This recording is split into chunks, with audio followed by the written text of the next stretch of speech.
جی بالکل، رحیمیہ خان کے نواحی علاقہ چک نمبر 246 میں آوارہ کتوں کو تلف کرنے کا سلسلہ جاری۔ مزید دیکھتے ہیں محمد اشفاق کی اس رپورٹ میں۔ رحیمیہ خان چک 246 میں آوارہ کتوں کو تلف کرنے کا سلسلہ جاری۔ گزشتہ روز آوارہ کتوں نے چک 246 بشیر ورک کے ڈیرے پالتو بکریوں پر حملہ آور ہوئے تھے، جس سے لاکھوں روپے مالیت کا نقصان ہوا، جس پر انتظامیہ حرکت میں آتے ہی تحصیل کونسل کے حبیب اللہ نے اپنی ٹیم کے ہمراہ آوارہ کتوں کو تلف کرنا شروع کر دیا۔ اہل علاقہ نے گورنمنٹ اور ڈپٹی کمشنر علی شہزاد سے اپیل کی ہے کہ ضلع بھر میں آوارہ کتوں کے خلاف مہم کا آغاز کیا جائے تاکہ کوئی بھی جانی و مالی نقصانات سے بچ سکے۔ میرا نام جی حبیب اللہ تحصیل کونسل جو ہے، جیویں سانو اطلاع ملی ہے اسی فوراً اپنا عملہ لے کے نا تے چک پہنچ گئے ہیں۔ آپریشن جاری ہے۔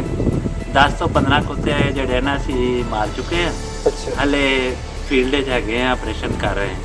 کیمرہ مین عدنان نذیر کے ساتھ اشفاق احمد، راز نیوز، رحیمیہ خان۔